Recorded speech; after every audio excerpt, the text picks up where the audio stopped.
Factor, I noticed a dramatic difference in my clarity, my focus, even my memory. And you know what? The longer you take Think Factor, the better the results are. If you've ever felt mentally foggy or struggled to keep up with everything on your plate, well, Think Factor can help you reclaim your cognitive edge and thrive in your life. Call 800-4RELIEF, 800, the number 4RELIEF, or visit relieffactor.com, relieffactor.com to order Think Factor. Call 800-4RELIEF or visit relieffactor.com. Your first bottle, just $19.95. Think Factor. Think clearer, perform better daily. You need to be tuning into the Retirement Success Blueprint with Michael Stewart, the radio companion to the Amazon best-selling book, Success Blueprint, How to Build the Retirement You Deserve. Each week, Michael shares strategies designed to help reduce market risk through income-generating investments that can provide steady returns. Because if you can avoid a big loss, you don't need to take big risks. Catch the Retirement Success Blueprint with Michael Stewart, Saturday mornings at 10, right here on AM 560 The Answer. Portions of the following show may be pre-recorded. AM 560, The Answer. If we want to preserve our constitutional republic, we need an informed and educated citizenry. And that's what this show is all about. Find out what's really happening. It's time to stop the lies and learn the truth. This is The Real Story with your host, Jeannie Ives. Thanks for joining me tonight. I am Jeannie Ives, and this is The Real Story, where we discuss all sorts of politics and policies from the local level in the state of Illinois to the state level to even the federal level. Before we begin, I want to say Christmas came early for the Bears. That was quite a win last night in overtime. I got to admit, my husband was getting frustrated with it and having to get up early to go hunting. He went to bed with 2 minutes to go. Well, you know what? If you did go to bed at that time, if you got frustrated with the Bears and some of the problems that they had earlier in the game, then you really missed quite an ending with them tying it up in the last few seconds and then going into overtime and winning victoriously over the Green Bay Packers. It was really a remarkable win, and congratulations to the Bears, and onward we go. Now, let's just hope that they don't decide to go into Northwest Indiana.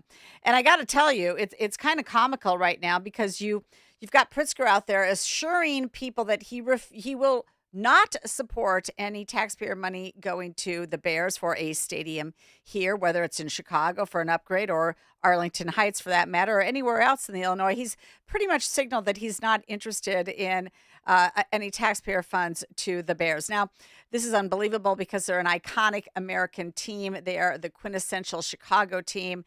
They have a storied past and a long history of being involved here as good citizens, quite frankly, in Chicagoland and in Illinois, and yet here you've got this mayor, this Governor Pritzker, who has already signaled that he's not going to give them any taxpayer support. And listen, I'm not really into giving taxpayer support to billion-dollar corporations, which the Bears are. But for Governor Pritzker to say this should be ridiculed, quite frankly.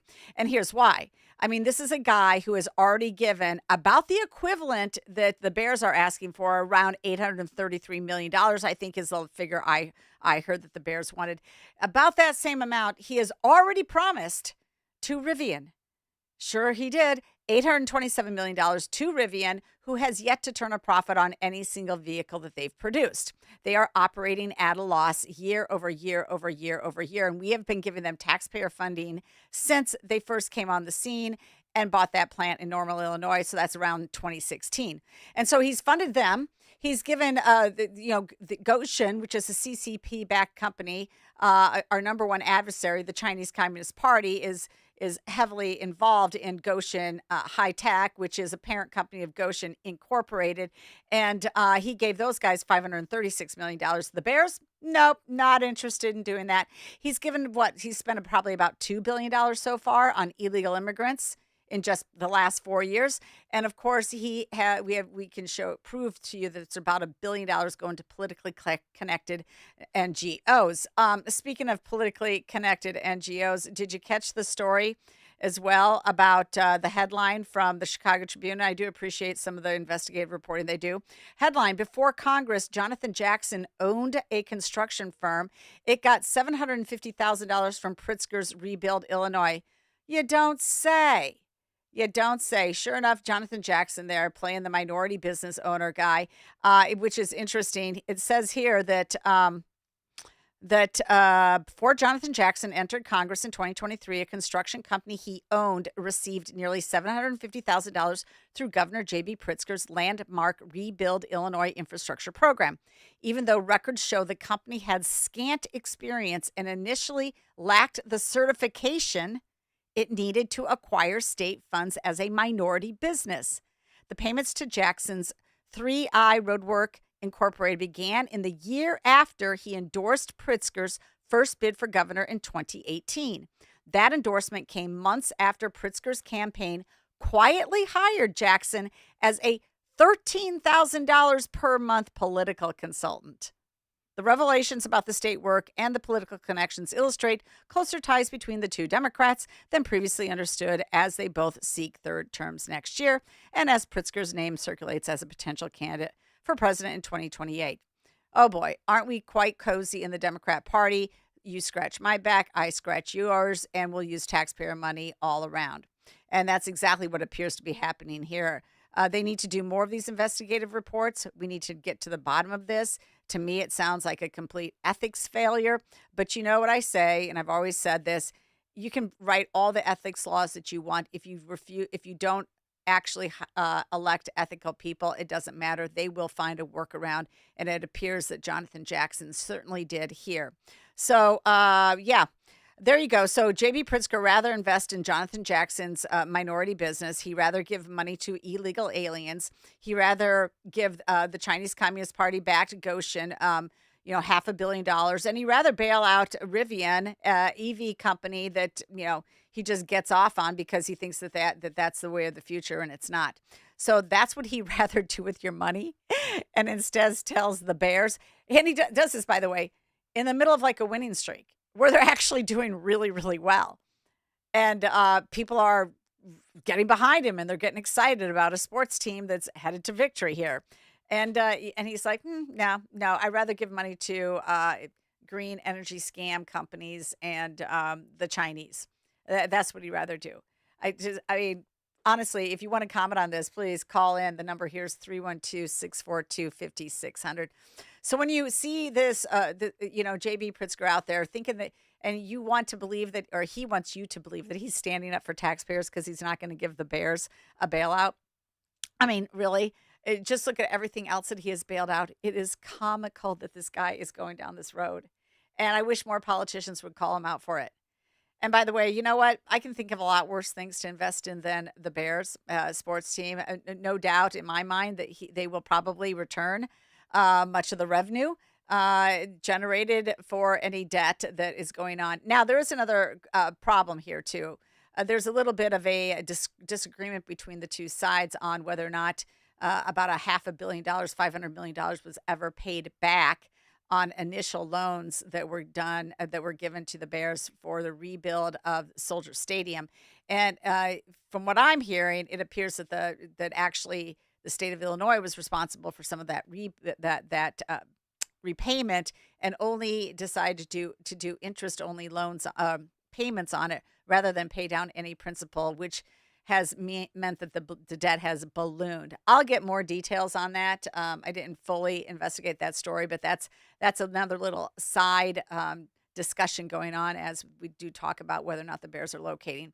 But what does it really tell you, though, if the Bears, yeah, sure, maybe their management is sort of, playing on the edges, making people think that they actually would leave Illinois. They would actually, it looks like they're definitely going to leave Chicago. I don't think that there's any question about that, but that they would actually leave the state of Illinois.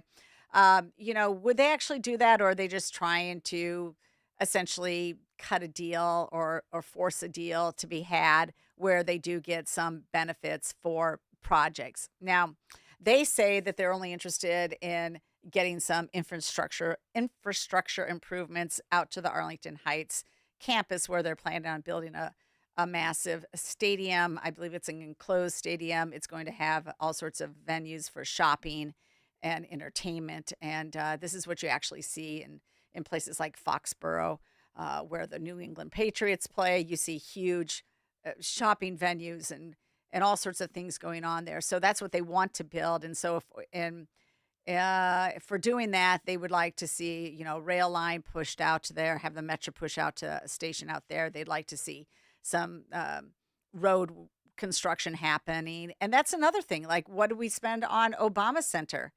Not only did we give him property to put that monstrosity, that absolutely probably the ugliest building in Chicago at this point, but we also spent a lot of money reworking the roadways around that, just so that he could have the entrance that he wanted. And this has been very disruptive to those people down there. And so that's another project. I mean, talk about projects that you're picking and choosing from. Would you rather invest in the Bears or the Obama Center? Well, folks, you've already invested in the Obama Center.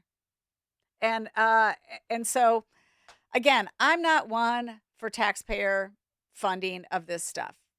But when you're looking at things that you're going to invest in, and you're looking at opportunity costs, this governor has invested in some of the worst things possible for taxpayers that will literally you'll get no return on investment on those, none whatsoever. These green energy scams are going down. His battery, wind, solar build out is going away. By the way, there was another report just out on Monday by the IPA, the Illinois Power Association, the Illinois Environmental Protection Agency, and the Illinois Commerce Committee.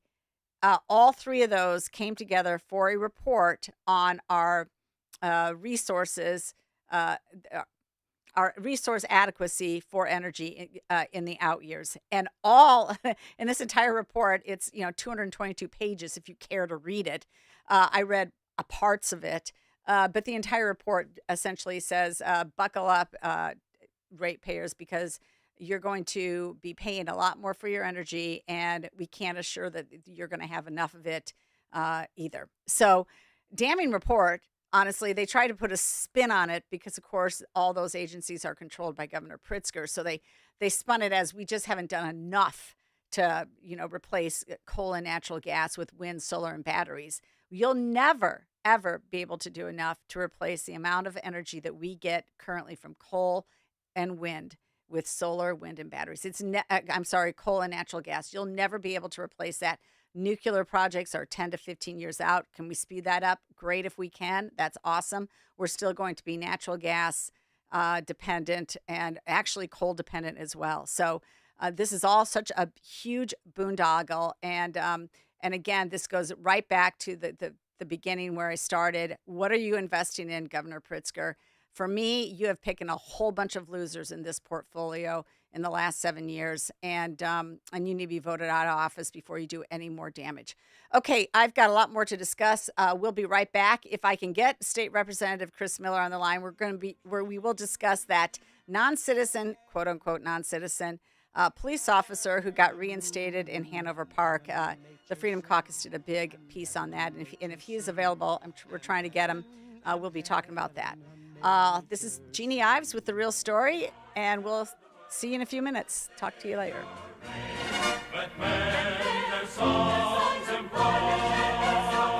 While field and floods, rocks, hills, and plains repeat the sounding joy.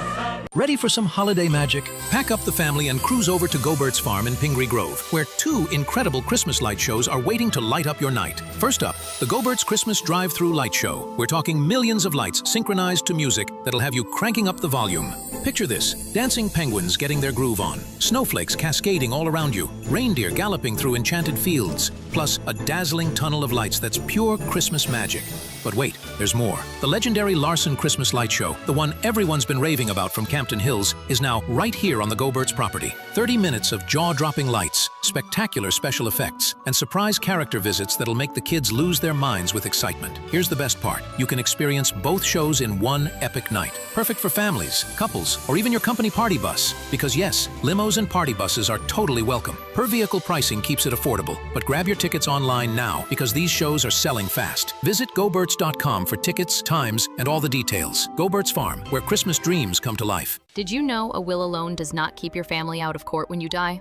The court still has to approve your will, but get a living trust, and your estate can be settled clearly without issue. Talk to the attorneys at Nauman & Associates. They prepare wills and trusts for a flat fee, no surprises, no hourly rate. With decades of experience, they know the law and offer a free consultation. Contact Nauman & Associates in Elk Grove Village, nalawgroup.com. Call 847-593-8777. Don't risk losing the news, sports, and weather that AM radio delivers. When cell and internet service fail, AM is your lifeline. With time running out, your voice matters. Text AM to 39179 and tell Congress vote yes on the AM Radio for Every Vehicle Act to keep AM radio in cars. Message and data rates may apply. You may receive up to 4 messages a month, and you may text STOP to stop. This message furnished by the National Association of Broadcasters. Hut-in, hut! Listen up and listen up good. If you're tired of running the mill... We now return to The Real Story. Here's your host, Jeannie Ives. Welcome back. Thanks for joining me on this holiday weekend. I'm sure everybody's getting ready for the Christmas celebration. I know that in our house we are. I only have 3 grandchildren coming in. But the guy that we're going to be talking to, I know he's got, at least 20 grandchildren. I don't know if they're all going to be in his house. It looked like they were all together for Thanksgiving. But that sounds like a whole bunch of fun with 7 kids and all of them married and then all the grandchildren. Oh, my gosh. He may want to actually, I don't know if he's got an escape place or not, but sometimes you need that when you're a grandparent. Anyway, I want to welcome to the show State Representative Chris Miller, and I wanted to have him on because he and the Freedom Caucus had a really nice, really big press conference about this non-citizen, quote-unquote non-citizen. I think he's actually an illegal alien because he overstayed a visa. So I think that kind of makes you here illegally, but we're going to talk to him more about that. But guess what? He got reinstated as a police officer in Hanover Park after ICE had picked him up and detained him in October. So here to tell us more of the story and what's going on is State Representative Chris Miller. Well, good evening, Jeannie, and thanks for having me on this evening. This is a really important topic, and it's very concerning, being the fact that an illegal alien is wearing a uniform, wearing a badge, carrying a gun, and has the authority to arrest you as a legal citizen of the state of Illinois. So how did this happen? I mean, I know that you guys have done some work to get some answers and drill down about what happened. I think Secretary Noem is still saying that he should not be here. She blasted Illinois Governor J.B. Pritzker for his sanctuary policies and saying that the guy is in the country illegally. What is the story? Well, a lot of it is still being discovered because I know that we FOIA'd the information on how all this issue even took place. We still have more questions than answers, but the bottom line of it is this guy is an illegal alien. He's been here for 10 years. Somehow he skirted the system, is carrying a gun, and is employed by the police department. And we aren't exactly sure whether he lied on his application or, a lot of the things on the FOIA requests have been uncleared, and some of them, to the question, just simply haven't been answered. So am I right in thinking that he overstayed a visa and then he just continued to stay here and somehow got a work permit? Yeah, that's what my understanding is that he came here approximately 10 years ago on a visitor's visa and just never went back home. But Chris, isn't this the type of guy, that we want to keep? Isn't this somebody who, he's hard at work. He's doing the tough job of a police officer, and we should respect that.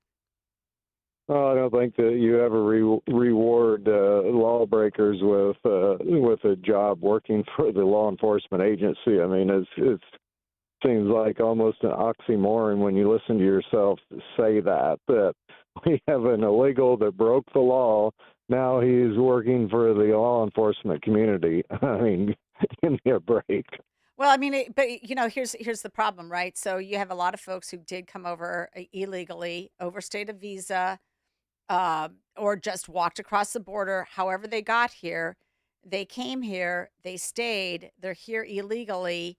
They've been in country 5 years, 10 years, 5 years, let's say prior to Biden, 10 years, 20 years. And now when ICE is picking them up, people are calling foul. They should be allowed to stay. Now, I don't necessarily agree with that. I think they came here illegally and they've never taken the steps to make themselves known and go through a legal process. And so they've been hiding in the weeds for a long, long time, right? But this takes it a step further. A non-citizen, does that make sense to anybody? A non-citizen has the right to arrest a citizen? No, it's an absolute joke. But I mean, I think that it's important for the good law-abiding citizens of Illinois to know what the agenda is. I mean, the agenda of the Democrat Party is to replace you. They want to replace you at the ballot box. They want to replace you in the workforce, and now they want to replace you in the law enforcement community, because down the road they're going to be asked to do things that people that bleed red, white, and blue would never do. But an illegal alien with no loyalty to the country or to the people or to the flag, they're subject to do anything and just follow orders. I think you're absolutely right. It's a really good point. And so this in part comes around because, one, we are a sanctuary state. Two, he was obviously supported with benefits, so that allowed him to actually eke out a living somehow, some way. So he stayed under the radar and nobody caught him. And then three, they passed that law saying that non-citizens can become police officers. And so he appears to be one of the first hired, and he was hired in January 2025. And apparently the village of Hanover Park is saying that they confirmed he was legally authorized by the federal government to work in the U.S. Well, this is the willy-nilly way they've been handing out work authorizations on phony asylum claims. So we could have many more of these. Absolutely. I think this is just the tip of the iceberg. You know, typically they run a test case before they go full-blown, anti-American, anti-Constitution. They're trying to make their case. They're trying to move in the hearts of people emotionally to accept illegal activity as something that's normal and something that's okay. But let me be very clear. This is not okay. This is not okay to break our laws, to thumb your nose at the Constitution. You need to thumb their nose at the process that millions and millions of Americans have gone through in order to become legal citizens of the United States. And so they need to suffer the consequences of their poor behavior. If you don't have borders, you don't have a country. Well, and look what Trump's done. There's been almost nobody released into the country since he's taken charge. Attempted border crossings are down 95%. People are being rejected all the time at the border. So all we needed to do was enforce the laws we currently have. But apparently we're not willing to also enforce the laws that we currently have when it comes to illegals who have been living here forever. Is there a solution at all? I mean, other than voting these bums out? Well, one thing that we found is we didn't need new laws. We just needed a new president that loves our country and cares about the people here. And ultimately, his desire is to do things in the best interests of the citizens that live here legally. So if this particular police officer makes an arrest on another citizen, I mean, if I were that citizen, I would be suing. Absolutely. I think that this opens up a whole can of worms for the legal profession to absolutely profit abundantly on this, because there'll be lawsuit after lawsuit after lawsuit when this thing, actually takes place. Okay. One other question, because it seems like we don't know enough about this case, and hopefully they are still reviewing it. But he was detained October 16th and then released. And then now he's been apparently back at work. Do you know what happened during that detainment process where they were forced to release him? Was it some rogue judge who said he had to be released, or did they find that he had legal status of some sort? Well, I'm not extremely clear on the process that he's been through, but there's one thing that I do know is if this guy, this illegal could not have gone through the process and done things right, as far as, unless there's a double set of laws that we Illinoisans have to abide by. I mean, just the process of going through firearms training and carrying a gun, an illegal can't carry a gun and have a FOID card. So either had to falsify the information, or the police department that hired him had to turn a blind eye to the regulations that everybody else has to follow. Regardless, there had to be an extreme amount of hypocrisy that has taken place in this process. Yeah, I agree with you. Well, I know you're going to stay on this case, and hopefully Secretary Noem does as well, and we get to the bottom of this, because I don't want non-citizens with the power to arrest. That's insane in this country.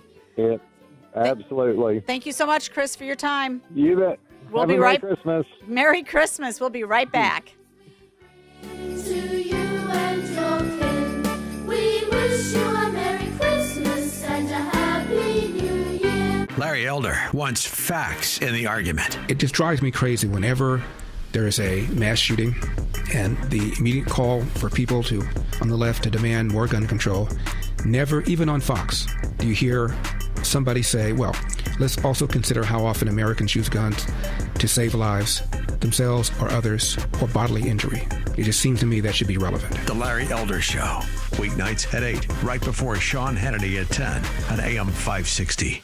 The Answer. Narco-terrorists as the Trump administration seeks to end the influx of illegal drugs. Why Venezuela? Well, you can hit internet. You're talking about international water strikes, where Mexico, it's a land route. The U.S. Coast Guard and Navy are reportedly targeting a third illegal Venezuelan oil tanker off the coast of Venezuela. U.S. and Russian negotiators met in Miami, Florida this weekend over ending the war in Ukraine without an agreement. South Carolina Republican Senator Lindsey Graham on NBC's Meet the Press says Congress is being forced to enact sanctions on Russia. We keep engaging Russia. We keep engaging, trying to lure Putin to the peace table, and he rebuffs all of our efforts. America's listening to Fox News. This is Sean Thompson, and I'm here to tell you about our 2025 Food for the Poor campaign. If you've listened to this station for any length of time, then you already know about Food for the Poor. They're a nonprofit, faith-based organization that provide food, water, medicine, clothing, and life-saving supplies directly to local partners in Latin America and the Caribbean. We all know how bad the situation is in Latin America. The economic decline, the political instability and corruption, systemic corruption, high prices of food. The only thing standing between these families and starvation is Food for the Poor and their partners. But in order to get food and water to those who need it the most, Food for the Poor needs your help. For $150, you can provide food and water for 2 kids for the entire year. For a gift of $300, you can provide food and water for 4 children. But a gift of any amount will help this mission. Just call 844-862-4673. That's 844-862-4673. Or visit 560theanswer.com/foodforthepoor. That's 560theanswer.com/foodforthepoor. This is the time of the year most of us are checking off our holiday gift list. Identity thieves have lists too, and your personal information might be on that list. Protect your identity with LifeLock. LifeLock monitors hundreds of millions of data points every single second and alerts you to the threats you could miss yourself. If your identity is stolen, your own U.S.-based restoration specialist is going to work to fix it, guaranteed, or your money back. Make this season about joy, not identity theft, with LifeLock. Save up to 40% off your first year at LifeLock.com with the promo code BECK. Terms apply. Your ambition just met its match with Robinhood. Trade stocks and ETFs, options, futures, and crypto all on one platform. Get started today at Robinhood.com/yourmoney. Your money, your move. All investments involve risk, including loss of principal. Options, futures, and crypto trading carry significant risk and may not suit all investors. Securities offered through Robinhood Financial LLC, member SIPC. Futures trading is offered by Robinhood Derivatives LLC, not FDIC or SIPC protected. Crypto offered through Robinhood Crypto LLC, NMLS ID 1702840, not FDIC or SIPC protected. Portfolio management offered by Robinhood Strategies, an SEC registered advisor. Adult Beverage Solutions is looking for a brand ambassador in all areas for beverage sampling events. You have the ability to create your own schedule because most events take place Fridays, Saturdays, and Sundays at local grocery stores and independent liquor stores. Flexible scheduling with the ability to choose events that you would like to work. Receive event pay weekly. State alcohol certification is mandatory for all ambassadors. Must be 21 years of age. Competitive pay with the opportunity to earn bonus for exceptional performance. Each event, you will provide consumers with product education while collecting consumer feedback. If you are interested, our team would like to connect with you about this opportunity. Please email us at careers.abstastings@gmail.com with your information and where you are located, and our team will be in touch soon. Or check us out online at adultbeveragesolutions.com/join-now. That's adultbeveragesolutions.com/join-now.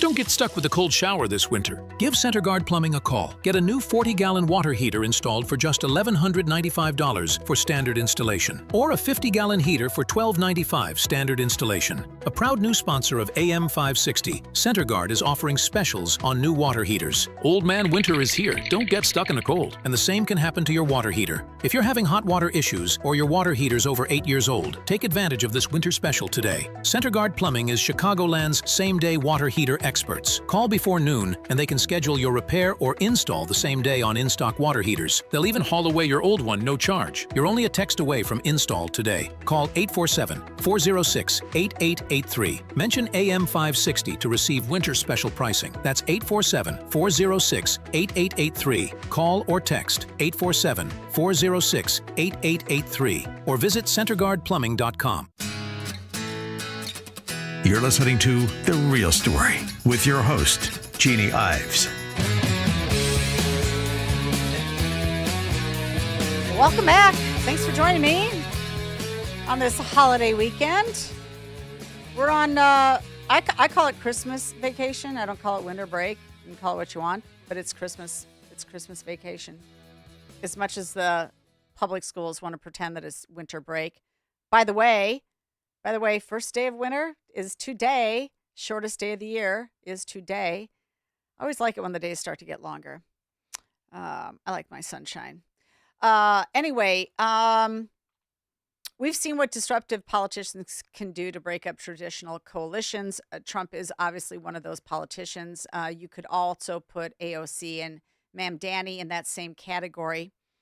And now we have a group of aldermen in Chicago who have upset the proverbial apple cart, and the target for their disruption was Brandon Johnson and his budget. Well, here to discuss the Chicago budget situation and what happened Friday and yesterday on the revenue and spending resolutions is Alderman Ray Lopez, who has represented Chicago's 15th ward since 2012. He brings a lot of common sense to an elected body that is known for being controlled by powerful mayors and finance chairmen. So, Ray, first of all, thanks so much for joining me on this week, and I really appreciate you coming on to explain things. My pleasure, Jeannie. Merry Christmas to you and to all your listeners this week. Good season here in the city of Chicago. Yes, indeed. And I wanted to get to the Christmas market, and I have not done that yet. I think the lines have gone away. Is that true? Yes, the restrictions on who can on occupancy have been lifted. The vendors are making money. People are making memories. And I think you still have the chance to get your collector's mug, if I'm not mistaken. Okay, great. Good. I might just have to do that. I was actually, I was very fortunate that I was in Germany last year for a week, and we went to like 5 different Christmas markets, but can't do that every year. So I'll just have to satisfy myself with Chicago, which they do a great job too. I'm just looking for that vice versa. My favorite. Okay. So you know what? It's been a struggle. I mean, you guys have been working on this budget. It's been talked about and argued about and written about for really almost a year. And so then finally you have a revolt. You have a coalition of revolters came together and they triggered people to oppose the head tax that seemed to be the most controversial item in Brandon Johnson's revenue plan. How did this diverse coalition come together, and who is in that coalition? Well, first off, the coalition of 30 aldermen, which is 60% of city council, is the breadth and depth of the entire city. You have African American aldermen from the South Side, West Side. You have Latinos like myself from Northwest, Southwest. You have some of my white alderman friends from every corner of the city, women, men, you name it, who all came together because they realized that, if you want to lessen the burden, especially after what we saw with the late property tax bills that came out and homeowners got socked with a 16% increase by and large in their payments or more, that we had to start focusing on policies that grow the economy, that expand the tax base. I mean, that is not a revolutionary concept. You need more people paying in if you want to lessen everyone's burden. But when you have tax policies like what we saw with Brandon Johnson, where he wanted $631 million in new fines and fees. He wanted to expand debt collection with private partnerships, and he wanted to not only decrease funding for libraries with reducing their book purchase funds, but also wanted to put a head tax on any business that employed people. So keep in mind, like, for example, Jewel Osco, which employs 35,000 people, under his original plan, they would have had to have paid $7.5 million to the city of Chicago just for the pleasure of having people work in those aisles, providing, food in our communities. So all of these aldermen came together. They said, there's only so much we could go along. And they finally started standing up and saying, what, we need to do better. And the part where all of this existed in the overall budget was just a mere sliver, 2% in some of the more flexible spending options that we have, both in terms of revenue generation as well as revenue spending. But once we started pushing back, then we started going line by line. My team and Alderman Tabarrus' team worked tirelessly to try to go line by line, a 592-page document the administration gave us. We identified the fact that nearly 10 million people, over $9 million, was going towards raises just for non-union employees within the administration. Johnson was doling out raises at a rate 4 times the rate of inflation in the city of Chicago. We saw that there was roughly, $250 million in free-floating money, but from pension reimbursements from other funds that the mayor could play with because we didn't necessarily assign them a specific purpose once we got reimbursed, as well as the fact that he allowed for 2,200 positions to remain vacant from this year to next, simply for the purposes of being able to play around with $177 million in cash that we overcharge taxpayers by never providing the services that those employees are budgeted for. So all of this has been brewing. That sounds like about a $500 million slush fund that he would have been able to control, just those line items that you rattled off. You are 473 million to be exact, but who's counting? Well, you are, thank God. We were able to identify that, and as you know, in government, there's budgets and then there's budget padding, and there's a lot of budget padding that goes on in the city of Chicago. And even though the spending passed this week, we're going to take a few more bites at the apple in the coming weeks, because we're not done pushing back, trying to save taxpayers' money. I think there's a way we could try to help soften the burden of the property tax increases that we've seen so far. But I think hopefully this is the beginning of what we've always envisioned and heard about, strong council, weak mayor, but have never seen. And now you've seen what it looks like, and I think it's really incumbent upon myself and my colleagues to continue working together, because we know that the socialists won't be happy until they burn this city to the ground for the purposes of remaking it into their communist heaven, and we cannot allow that to happen. Oh, well, I'm glad that you're there, and I'm glad that you've been, shepherding this coalition around. Do you, was the business community instrumental in the rejection of the head tax? Was there any sort of like real push from them, or did they just quietly work behind the scenes like they tend to do? No, there were a number of both business community as well as civic-minded organizations like the Civic Committee, the Chicago Federation, and others that were finally willing to put their name and muscle behind efforts. We oftentimes hear, the whispers from the back, don't do it, but no one ever really jumps into the foray. But this time around was different because I think that we know that we are literally staring into the abyss with the Johnson administration. And he would very much love to throw the entire city into chaos simply for the sake of being able to say that he tore the systems of oppression down in the city of Chicago. Yeah, I'm really tired of the white supremacy. Yeah, I'm tired of the white supremacy comments, honestly. 100%. It's old, it's tiring, and it's not even factual. And he oftentimes tried to portray himself as, they're the new Verdowiaks, I think we were called yesterday, or he's hearkened himself to Harold Washington, which ironically one of the progressive co-chairs called him out on the floor of the city council and said, "Stop, you are no Harold Washington." So I think he's really tiring everyone with this asinine rhetoric of his, and people just want a city that works again. They want a city that functions. And yeah, you could be liberal in some of your social policies, but you still got to pay for it. We still got to work together. Quit trying to pretend like this is D.C., this is Chicago, and let's do some work around here. Well, okay, let's be honest. I mean, Chicago just got everything they wanted and more when it came to the CTA bailout from the state. That's going to save on your budget right there because they went in essentially asking for about $200 million after they had pared that down from over $700 million. And then you have the head of the RTA, Kirk Dillard, a good friend, fine, say, the last day of veto session, say, well, we only really need about $200 million this year.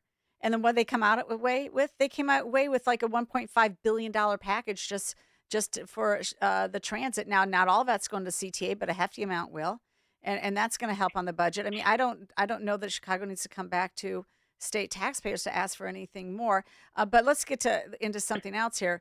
You start out with like what was projected to be a billion plus deficit, and you passed a record budget. And so where are the spending cuts? Are there going to be any, or were you able to cobble together enough revenue to still have a record spending on the budget side? Well, when it comes to the line item cuts that we're talking about, that is what we're coming back to address next. Okay. We wanted to make sure that we didn't have the first ever shutdown. Mm-hmm. So we needed to ensure that we passed something. And I think once we get to the cuts, there's some further education we need to do. I understand what the cuts are because I spent the time and energy to be disciplined enough to know the budget and to do it visually with myself and my staff to see it firsthand. But there are more people who need to understand it fully because what we have is the mayor gaslighting people saying, well, if you're talking cuts, then we're going to start cutting garbage men. We're going to start cutting all of those frontline workers that are actually employed, furloughing people that provide services. Never mind the fact that there's still nearly 3,000 vacant positions that he uses for cash management purposes that, as you know, in government never get filled. Yep. So that's what we want to show. And, we've been able to reach out. Like we understand that a number of those 3,000 positions, over 2,000 of them are some of our first responders. Those are positions that have been vacant for nearly 2 years, since probably when life was here. Those unions don't want their positions used to bankroll Brendan Johnson's slush fund. They understand that we're not losing anything. So, all of us have seen what happens when the mayor has an unlimited slush fund to use. That's how you wind up with $600 million being spent on migrants without any oversight or authorization, because he just pulls from one to pay for another. That practice has to end. And we want to make sure that people fully understand that, because we know and heard it this week that when we start talking cuts, they immediately assume that we're talking about firing people who are working, when I actually just want to cut the fat that's in their padded budgets so that they don't have many slush funds in every department. Well, I think you're making progress. I think people are much more aware than they were prior to this, and I appreciate your hard stance on this because people are waking up to what's going on and they're very concerned. So, a limited like $9 million property tax increase, basically for the library, no head tax, various taxes on rentals, I believe, some other things that happened as well. But one thing that I found curious, and maybe you can explain it to the listeners because I think that this was unbelievable. Apparently, there's about $1 billion of uncollected fines. And Yes. can you, because I heard you on Dan's show explain this, and I thought I hadn't heard this. And so I think it's important for people to hear exactly what's going on with these unpaid fines. And oh, by the way, there's a lot of city employees that have racked up thousands of dollars of unpaid fines as well, and nothing's being done to them. So the city of Chicago, under the Johnson administration, has racked up over $1 billion of uncollected debt. And we're talking about both water, sewer, red light cameras, speeding cameras, judgment, business license violations, you name it. It runs the full gamut of what we have the authority to issue fines and fees for. That's just under the Johnson administration. Going back to Lori, we racked up another $6 billion under her once we started not collecting on water and sewer because she felt water was a human right and we don't collect if you can't pay.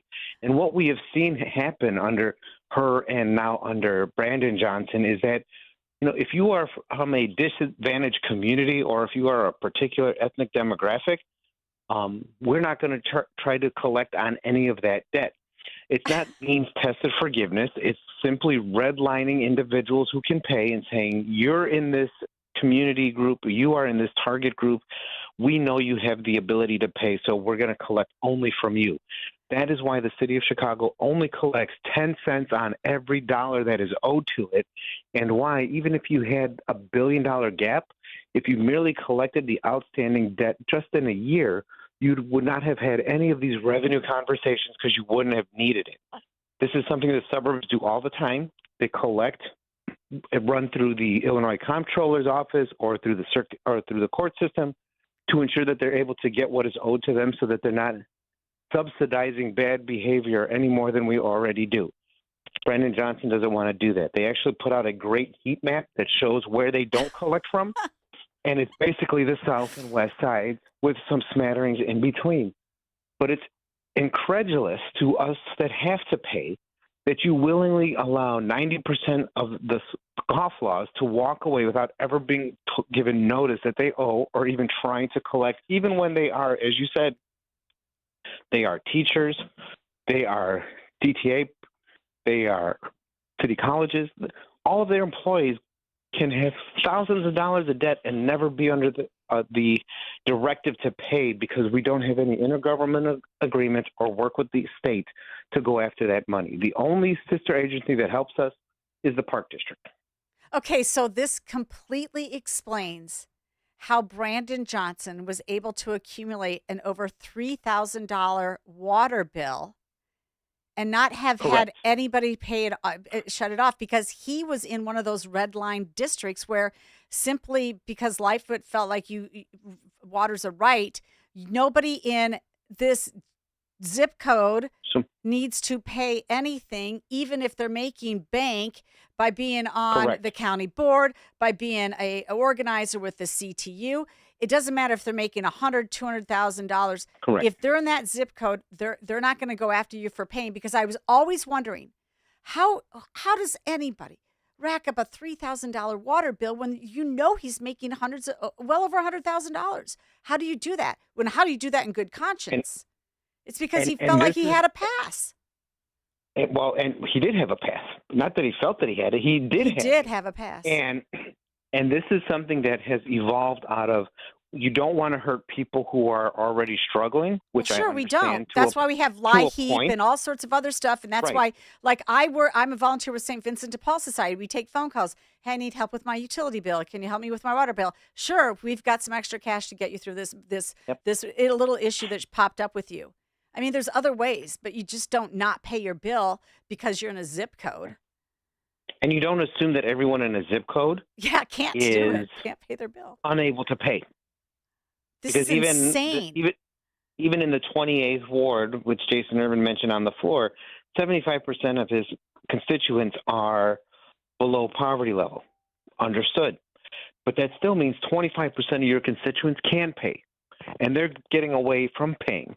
Alderman Yancey in the Hyde Park in the 5th ward mentioned that because he's in Hyde Park, he's in an African American community, he's excluded. That's kind of the part of the exclusion zone. But yet you have somebody who's building a multi-million-dollar hotel next to the Obama Center, who owes $6 million in fees to the city of Chicago. But because he's in the right zip code, we're not pursuing him. So you have one person who's responsible for nearly 10% of the total debt that the mayor's targeting to get from other communities. This man could pay. This man should pay. That's insane. And yet he's giving a free pass because he just happens to be in the right zip code at the right time.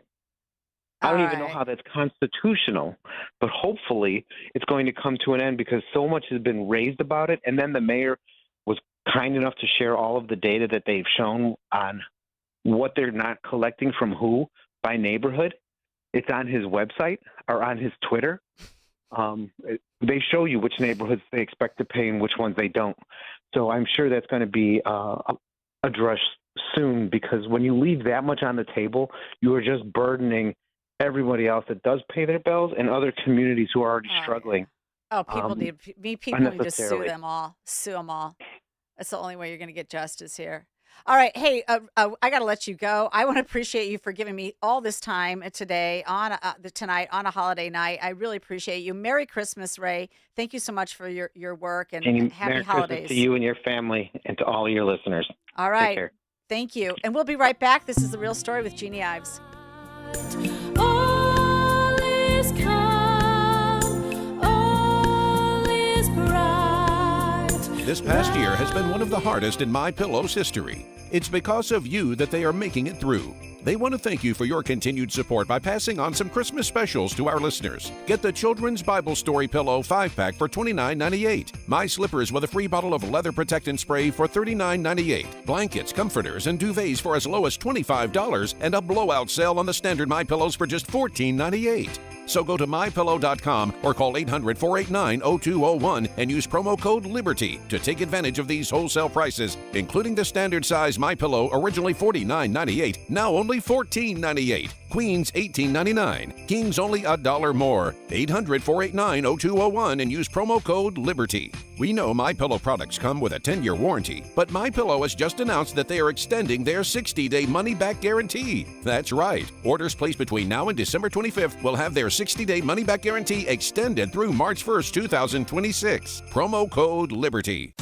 Your local State Farm agent Anthony DeGrotto combines good neighbor service with surprisingly great rates. You can combine your home, auto, and life insurance to not only save you money, but give you the peace of mind you've been looking for. Anthony DeGrotto is your go-to agent in Chicagoland. He and his team will work for you to provide the best service you expect at the price you want. Combine your home, auto, and life insurance today. Anthony DeGrotto will help you mix and match things perfectly. His State Farm office is a top pick 2024 Daily Herald Reader's Choice Award winner. He's a proud supporter of Tunnel to Towers and like-minded as you. His State Farm agency is currently looking to add members at their Roselle office. Call Anthony at 847-895-1500 today or visit DeGrottoSF.com. That's DeGrottoSF.com. Like a good neighbor, State Farm is there. Individual premiums will vary by customer. All applicants subject to State Farm underwriting requirements. We now return to The Real Story. Here's your host, Jeannie Ives. All right, coming up after the hard break is going to be Pastor Corey Brooks. He's on his walk across America to raise money for his Project Hood. And he was just in North Carolina. And here's a little bit what he had to say and what we're going to talk about. As I continue my walk across America through the great state of North Carolina, I've heard from folks up north that, quote, the South is America's problem, end quote. These friends of mine who are not so familiar with this region often think of it as the nation's hotbed of backwardness, where the lingering echoes of slavery and segregation and the Confederate nostalgia fuel divisive debates over race, guns, and social progress. They believe this region is mired in poverty and prejudice and forever locked into a battle over old monuments. But they're all outsiders who've never walked the back roads that I have. I've seen and met farmers, factory hands, professors, business people, churchgoers, chefs, and veterans, and I'm calling it like I see it. These outsiders are flat out wrong. And that's what he had to say about his walk through North Carolina. We're going to hear more from Pastor Brooks after this break. This is The Real Story with Jeannie Ives. Oh, he sees you when you're sleeping. He knows when you're away. This is the time of the year most of us are checking off our holiday gift list. Identity thieves have lists too, and your personal information might be on that list. Protect your identity with LifeLock. LifeLock monitors hundreds of millions of data points every single second and alerts you to the threats you could miss yourself. If your identity is stolen, your own U.S.-based restoration specialist is going to work to fix it, guaranteed, or your money back. Make this season about joy, not identity theft, with LifeLock. Save up to 40% off your first year at LifeLock.com with the promo code BECK. Terms apply. Your ambition just met its match with Robinhood. Trade stocks and ETFs, options, futures, and crypto all on one platform. Get started today at Robinhood.com/yourmoney. Your money, your move. All investments involve risk, including loss of principal. Options, futures, and crypto trading carry significant risk and may not suit all investors. Securities offered through Robinhood Financial LLC, member SIPC. Futures trading is offered by Robinhood Derivatives LLC, not FDIC or SIPC protected. Crypto offered through Robinhood Crypto LLC, NMLS ID 1702840, not FDIC or SIPC protected. Portfolio management offered by Robinhood Strategies, an SEC registered advisor. Airport shooting. I'm Deborah Valentine, Fox News. Shots fired at one of America's busiest airports. It happened Sunday afternoon around 3:30 at Hartsfield-Jackson Atlanta International Airport. Police confirm one person was injured after suffering a self-inflicted gunshot wound in the South Terminal. Police quickly responded and secured the scene. The man was rushed to an area hospital. He was alert, conscious, and breathing at the time. Officials stress there is no major impact on airport operations. Authorities don't know what led to the shooting or the shooter's condition. The U.S. military captured a second Venezuelan oil tanker. Fox's Lucas Tomlinson reports. A Coast Guard Maritime Special Reaction Team fast-roped aboard a Panamanian-flagged, Chinese-owned tanker from a U.S. Navy helicopter. It's the second tanker to be seized this month. She is not on the sanction list. The tanker seized back on December 10th. That was the first one, is now at anchor outside Galveston, Texas. The supertanker commandeered was loaded with 1.8 million barrels of Venezuelan crude bound for China, where 80% of Venezuelan oil is shipped. The American Assault Force launched from the flight deck of the aircraft carrier USS Gerald R. Ford. Her F-18 Super Hornets, E-2 Hawkeyes, and electronic warfare jets, the Growlers, have been flying daily show of force missions off the coast of Venezuela, just outside its territorial airspace. The military is now in pursuit of a third tanker. Vice President J.D. Vance, this afternoon's guest speaker at the Turning Point USA event, America Fest in Phoenix, Arizona. He talked about honoring the late Charlie Kirk. The best way to honor Charlie is that none of us here should be doing something after Charlie's death that he himself refused to do in life. The four-day event is the first annual meeting since September's assassination of the Turning Point USA founder, Charlie Kirk. America's listening to Fox News. Now, your official weather forecast. Tonight, expect the clouds to thicken as we head towards the early hours. The temperature will drop to a low of 29. As we move into Monday, skies will remain overcast with a brisk breeze blowing through. The high will reach 42 degrees. Monday night will bring mostly cloudy conditions with the possibility of fog developing late at night. The low temperature will be around 35 degrees. I'm meteorologist Jason Caterina on AM 560, The Answer. Get the latest weather, traffic, and news updates online at 560theanswer.com. Our local hospitals are the heartbeat of our communities, delivering critical care every hour of every day for everyone, training the next generation of caregivers.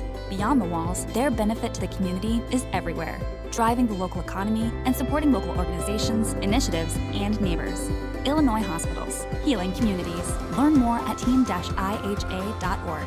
Sponsored by the Illinois Health and Hospital Association. Aired in cooperation with the Illinois Broadcasters Association and this station. This past year has been one of the hardest in MyPillow's history. It's because of you that they are making it through. They want to thank you for your continued support by passing on some Christmas specials to our listeners. Get the Children's Bible Story Pillow 5-pack for $29.98. My Slippers with a free bottle of leather protectant spray for $39.98. Blankets, comforters, and duvets for as low as $25, and a blowout sale on the standard MyPillows for just $14.98.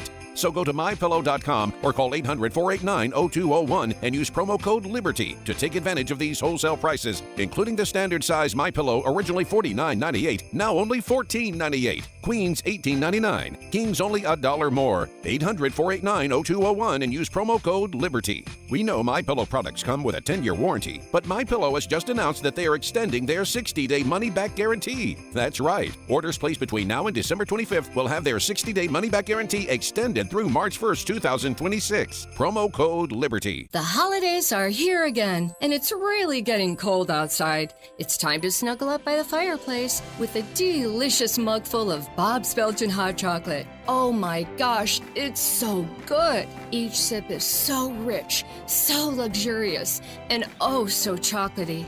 Bob makes his hot chocolate with 100% imported Belgian chocolate, and it's so easy to make. You just stir it into hot milk and voila, you just made yourself the best hot chocolate ever. You can buy Bob's Belgian hot chocolate mix and sticks online at bobsbelgianhotchocolate.com or visit us at Chris Kindle Markets at Daily Plaza, Wrigley, and Aurora. Come on out and join in on all of the holiday fun with visitors from all over the world. We can click our glasses and wish each other good cheer with a delicious mug full of Bob's Belgian hot chocolate. Oh my gosh, it's so good. bobsbelgianhotchocolate.com. Trish Regan provides the analysis you need each day on the Trish Regan podcast. The Democrats getting so desperate, first of all, had the quote-unquote seditious six with their video saying, oh, don't follow illegal orders. It was just kind of a weird thing to do, right? Because it's not like the president has done anything illegal, but they're trying to effectively sow chaos. Subscribe today on Apple, Spotify, YouTube, Rumble, or at SalemPodcastNetwork.com.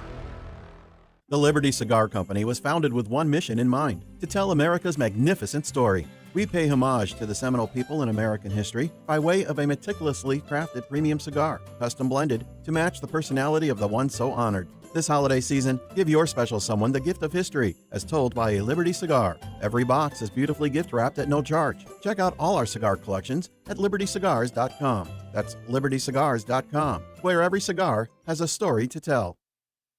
Portions of the following show may be pre-recorded. AM 560, The Answer.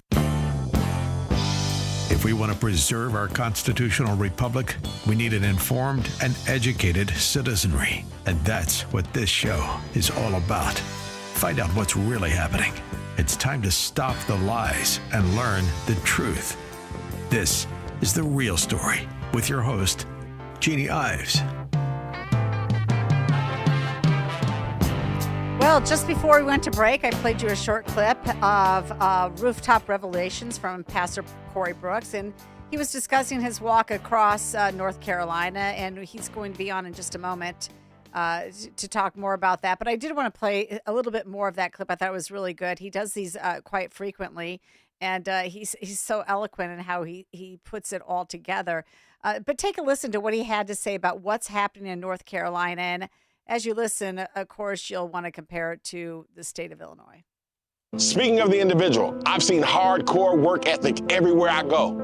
I've walked through factory towns where folks here don't chase viral fame. They chase the ability to provide for their families. North Carolina's manufacturing jobs hit 473,000 last year, and they say there will be a 3.5% growth through 2032, adding over 16,000 spots. But it's the stories that stick. Over 20,000 veterans are transitioning out of the armed forces this year, and they bring that military discipline straight to the shop floor. And the numbers back it. In 2025, a record year for jobs, 33,745 new ones announced, $23 billion invested. Jet Zero's dropping $4.7 billion on an airplane plant in Gulfport for 14,500 jobs. Vulcan Elements, $918 million in Benson for 1,000 magnet factory spots. Novartis, $771 million in Durham for 700 farmer roles. These aren't handouts. They're hires for men and women who show up on time, work overtime, and thank God for the chance. The South has its sins and struggles like everywhere, but there is no truth to the lie that it is the drag of America. The South is the lift, the faith that rebuilds, the family that fights for what's right, the work that provides, and the patriotism that unites. Well, that's Pastor Corey Brooks. Of course, he is on his walk across America. He began this walk September 1st of this year, and he's going to put in it looks like, 3,000 miles, and the goal is to raise $25 million to finish construction of his Leadership and Economic Opportunity Center in Woodlawn, a place where lives will be changed daily, a place for job training, youth development, faith-based mentorship, and a safe space, a launch pad for the future. And as he talks about those jobs, those are exactly the types of jobs that Pastor Brooks wants to be training our youth in, solid, good-paying jobs where you form a skill that it can create a life for you and your family. And so I just want to check in with Pastor Brooks as he's partway through his jaunt. Let's see, September, October, November, December. That's 4 months. Is this going to take you a year, or where are you with this whole walk across America? So, yeah, we have another 10 months to go. We'll be done September the 19th. Yeah, so we still have a long, long way to go. We're in Athens, Georgia. And so then we're going to start heading west here pretty soon once we get to Atlanta next week. Okay, and obviously you're taking a southern trip during the winter months, I imagine. Yeah, we couldn't, there's no way we could make it through the Midwest. So, so we decided to go west and go south, then cross over west to go toward, through Alabama, Mississippi, Louisiana, Texas, and all of those places. Well, tell us a little bit more. Give us some flavor about how you've been received and where you're spending your nights and what you're doing along the way. So we've been received really good.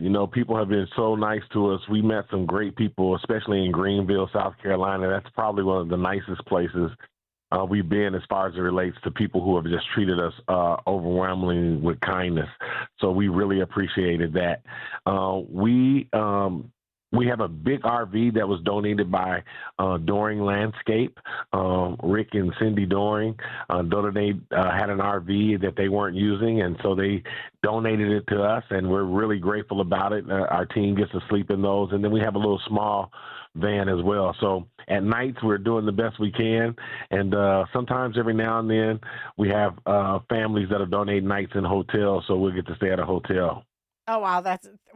That's great. And by the way, you can go to projecthood.org, projecthood.org, and you can go ahead and donate to his campaign.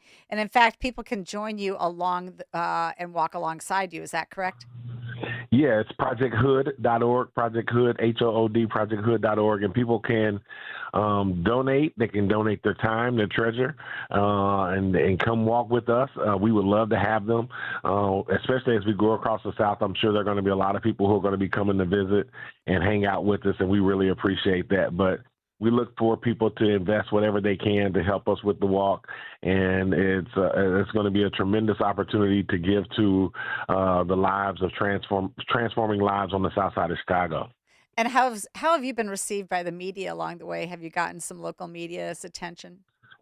Well, it's been really hard on the East Coast, I will say that. But now as we've been getting toward the South, through North Carolina and South Carolina, we've seen the media attention pick up. We've been on the TV stations and so forth. So we're really looking forward to amping it up as we go across the South. I think that's going to be a good space for us, being that I'm oftentimes on Fox on Rooftop Revelations and shows like yours. So it gives us a great opportunity to reach the segment of people who have been interested and invested in what we do. And so you wrote your whole. I thought the beginning of your recent Rooftop Revelation, talking about North Carolina and talking about how the perception of the South is not that it shouldn't be that they're a backwater. It shouldn't be that they still have elements of racism around. It shouldn't be that they are not productive. Actually, it's the reverse. And And so, I mean, it was kind of a bold rooftop revelation, in my opinion. It was, I mean, you've been bold on other things when obviously it's crime or Chicago or Illinois issues or something like that, but to actually come out and say and recognize that people in probably Englewood, maybe your own community back there, have this perception that the South is backward, and it's really not true. Absolutely. There's a lot of people, regardless of where they're from, being from the Midwest and East, they seem to think, and the West Coast as well, they seem to think that people who live in the South are somewhat backwards or somewhat uneducated or somewhat just behind times. And so they call them names like country and things like that. And I've come to find out that that's not true at all, that the South is full of people who have lots of potential, lots of skills, and they're doing major things. They're trying to accomplish major things as far as getting the economy really growing. Educational system is thriving. So they really have been an example. And I want people to know that a lot of what we're experiencing in Chicago and in Illinois is the direct opposite of what they're experiencing in some of these southern cities. They don't pay these high taxes. The jobs are available. Skills can be learned. And that's the type of thing that needs to be highlighted and not so much demeaned. I have to admit, it's been a pretty divisive year, federal on down, state through the local. And I'm talking about politically, it's been divisive. Obviously, President Trump's trying to really upend things, and in many cases he had to. I mean, obviously the fact that he's closed the border is monumental, and it's probably going to be one of the biggest stories of 2025 is that the border is effectively shut down. So that's what leadership can do.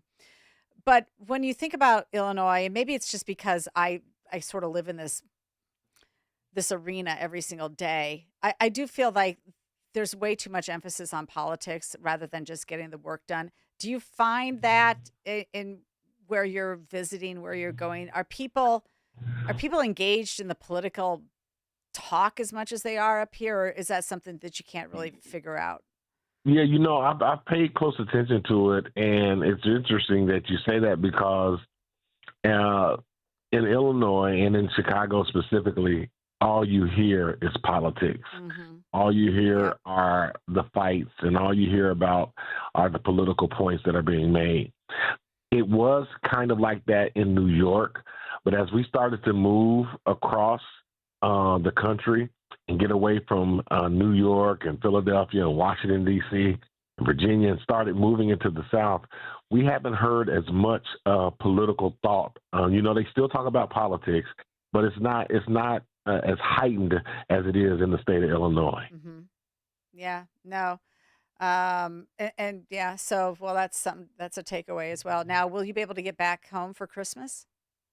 No, we're going to be serving. No. Yeah, we're going to be serving in Athens. Yeah. Oh. So we're going to be serving some families in Athens. My family is coming down, and we're going to do what we've always done on Christmas. On Christmas time, we've always given to other families. We don't give gifts to one another. So it's in the tradition of what we do. We'll pick we've already have some families picked out that we're going to be a blessing to in Athens, and that's how we're going to spend our Christmas. But no, I won't be in the great city of Chicago and the state of Illinois. I'll be in Athens, Georgia. Well, you're working hard, though, for the city of Chicago. You're trying to transform lives in the South Side there. You've done a great job. And so I want my listeners to be a blessing to you. You can go to projecthood.org, projecthood.org, and you can donate there. You can sign up to walk with Pastor Corey Brooks as he continues his travels. He's got about 10 more months to go. And I think a group of us, myself and a couple of my girlfriends, I think we're going to come and join you along the way too when we get a break here. So thank you so much for what you're doing and for your warmth and your outreach and just relentlessly pursuing the good for and the betterment of others and putting yourself at the end of the line. Really appreciate your work. Well, thank you. I really appreciate it. And thanks for giving me an opportunity to talk with you. It's always a blessing to be able to talk with you and your listeners. So we greatly appreciate it. All the gifts that are being given, we appreciate that as well. Okay. He's Pastor Corey Brooks. Thanks a lot. And Merry Christmas, Corey. Merry Christmas. Thanks. God bless you. God bless you too. And we'll be right back with more from The Real Story. The phone number here, 312-642-5600 if you want to weigh in on the conversation. Have a holly jolly Christmas, and when you walk down the street, say hello to friends you know and everyone you meet. Ho, ho, the mistletoe. Don't miss cutting-edge coverage of daily news from an America First perspective on the Alex Marlowe Podcast. Paychecks are outpacing inflation. And this is actually the fifth straight quarter this has happened. We just had this monster growth under Trump, and that's not going to be touted by anyone other than us. It's going to be on Trump and others to try to point out bright spots in the economy. Subscribe today on Apple, Spotify, YouTube, Rumble, or at SalemPodcastNetwork.com. Hi, I'm Ken Mariotti, owner of Woodland Windows and Doors, a third-generation family-owned business since 1969. We know you're bombarded by choices when shopping for new windows or doors, so we're inviting you to experience the Woodland difference. For decades, we have been transforming living spaces with Marvin Windows, a fifth-generation family business. Marvin replacement windows have been known to increase the warmth of your cold rooms by 10 degrees. Think about that, 10 degrees warmer. When you welcome Woodland into your home, you will get a product expert to transform your living spaces, full-time, dedicated professional installers that you can trust in your home, along with the best products like Marvin. These are the reasons we're proud of our 5-star reviews and family legacy. No gimmicks, no pressure, and upfront pricing are why Woodland Windows and Doors is your trusted window and door expert in Chicagoland. Visit woodlandwindows.com to book your free in-home expert consultation. That's woodlandwindows.com, or stop by our showroom at the corner of Lake and Geary in Roselle. Hut-in, hut! Listen up and listen up good. If you're tired of run-of-the-mill gifts, then get on over to aviatorfuel.com. You'll find unique military-style cocktail books and barware to go with it. At aviatorfuel.com, we've got the perfect gift for any soldier, sailor, Marine, or just red-blooded American. You'll especially love our military cocktail checklists, modeled off the real Army, Navy, and Marine pilot checklists that military aviators have used for decades. These award-winning books are authentic replicas, but instead of a procedure on how to handle an engine fire, you'll find the procedure for how to make a mojito, written with military jargon throughout. So pick up a cocktail checklist from aviatorfuel.com. Invite some old friends to share war stories over cocktails. Your perfect libation is inside the cocktail checklist. And don't forget matching military-themed barware. Go to aviatorfuel.com and get ready to raise a glass to the brave men and women who serve our country. That's aviatorfuel.com. In today's fast-paced world, professionals face endless projects, deadlines, competition. To thrive, you need mental clarity, sharp focus, and reliable memory. That's why the same company that brings you Relief Factor created Think Factor. Think Factor is designed to help you think clearer and perform better daily. It's a powerful blend of nutrients that supercharges your memory and sharpens your focus. You can stay on top of your work and outshine the competition. After a couple of weeks of taking Think Factor, I noticed a dramatic difference in my clarity, my focus, even my memory. And you know what? The longer you take Think Factor, the better the results are. If you've ever felt mentally foggy or struggled to keep up with everything on your plate, well, Think Factor can help you reclaim your cognitive edge and thrive in your life. Call 800-4RELIEF, 800-4RELIEF, or visit relieffactor.com, relieffactor.com to order Think Factor. Call 800-4RELIEF or visit relieffactor.com. Your first bottle, just $19.95. Think Factor. Think clearer, perform better daily. You're listening to The Real Story with your host, Jeannie Ives. Welcome back. Thanks for joining me. So I wrote about this. If you don't get my newsletter, you can sign up for it at breakthrough-ideas.com. But I wrote about this this week, and I also did a Facebook Live. You can check out my Facebook Live. It's I have about 3 different pages. This was my bigger page. And I did about 30 minutes on what's happening in terms of DEI at the university level and also at the Illinois State Police. Because Libs of TikTok, of course, and for a while it was pinned at the top of their page, they actually revealed that the Illinois State Police forced personnel are forced to comply with mandatory LGBTQIA++ and DEI training or risk getting fired. The internal material provided to the Libs of TikTok shows hyper-woke LGBTQ propaganda being forced. It includes using made-up pronouns, misgendering lessons, allowing men and women's bathrooms, promoting LGBTQ activism, promotion of race-based privilege, anti-capitalist narratives, compulsion to disrupt oppression, and much more. And so this is just one of the areas where Illinois, while the rest of the country kind of moves on from this wokeness, Illinois has been doubling down. And, there was also a big Fox News article about a student at this Illinois who essentially outed the fact that she was forced to learn things that were completely woke in her Education 201, a first semester freshman class for teaching majors. The class covered everything from race-based teaching to how to be an LGBTQ ally.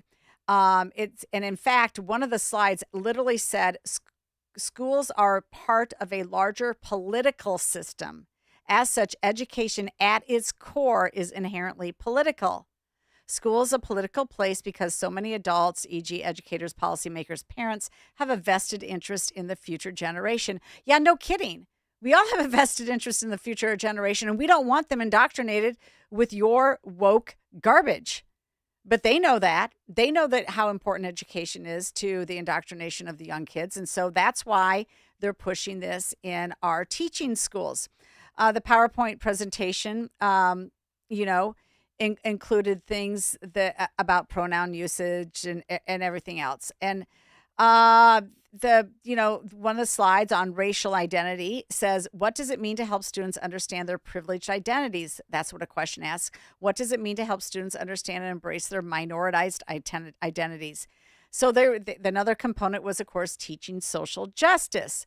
And so this is where they're headed. Of course, the University of Illinois told Fox News that it complies with all applicable federal and state laws governing equal access and non-discrimination in its programs and activities, including classroom instruction.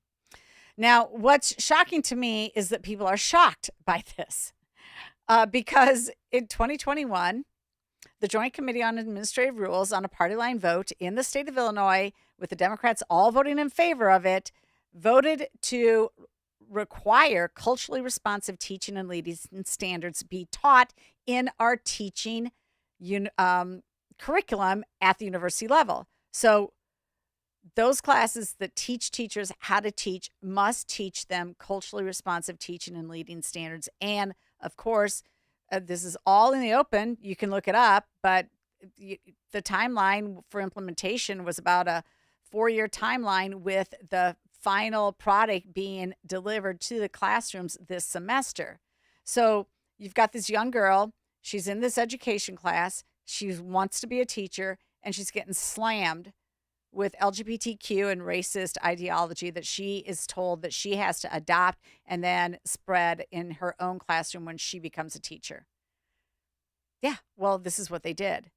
I mean, if you look at the culturally responsive teaching and leading standards, which you can find on the Illinois State Board of Education website, just Google it, it'll pop right up. I mean, it's 8 pages of absolute garbage. Culturally responsive teachers and leaders are reflective and gain a deeper understanding of themselves and how they impact others, leading to a more cohesive and productive student development as it relates to academic and social emotional development for all students.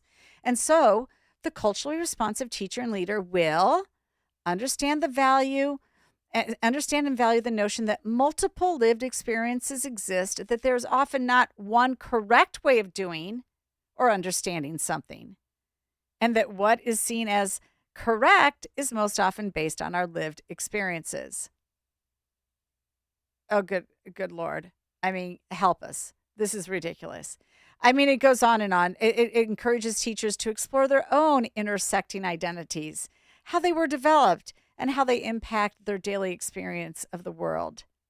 They need to recognize how their own identity, national origin, language, race, gender identity, sexual orientation, affects their perceptives and beliefs about pedagogy and students. They're teaching students to be co-creators, encourage and affirm personal experiences students to share in the classroom. They talk about systems of oppression. This is all in there.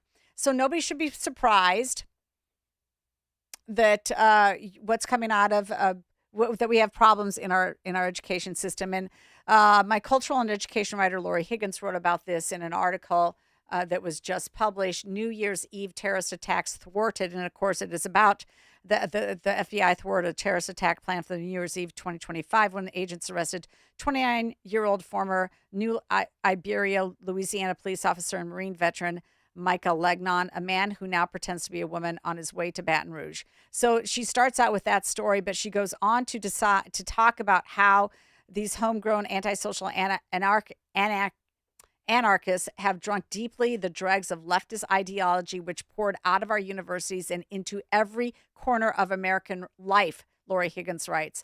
How else to explain the bizarre phenomenon of fetishistic cross-dressers and homosexuals aligning themselves with pro-Palestinian, pro-Hamas, and anti-Semitic Muslims who would likely kill them as soon as they, cross-dressers and homosexuals, have served the radical Muslims' goals of destroying America and globalizing the Intifada. And she's not wrong about any of this, what she wrote. And in fact, she mentions the fact that recently students at Olivet Nazarene University in Illinois and Carl Sandburg High School in Orland Park, inspired by Charlie Kirk's commitment to dialogue for those who hold dissenting ideas, were met with fierce and ugly opposition.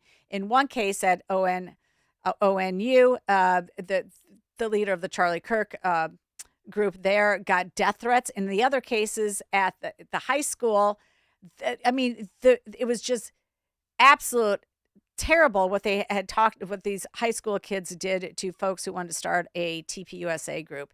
So I want you to read her article. I'm coming up on a really quick break here, so I cannot explain it all to you, but you go to breakthrough-ideas.com, read her article about what happened at Carl Sandburg High School. It's disgusting what they're doing,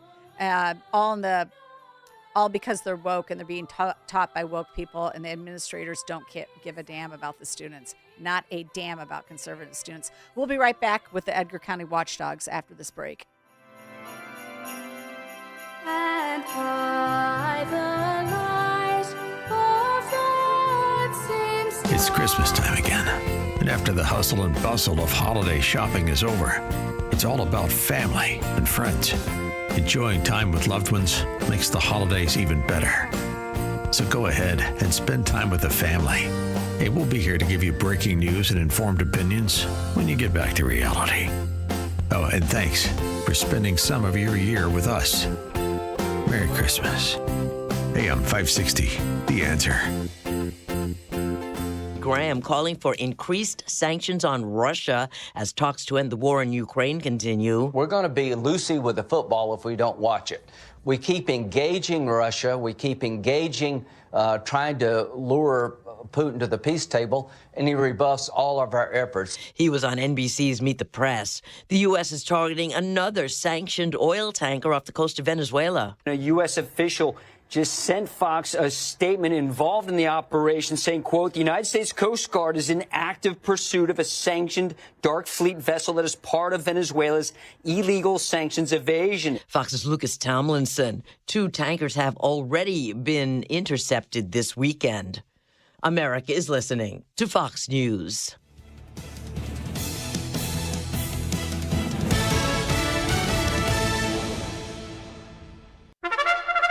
It's Reveille.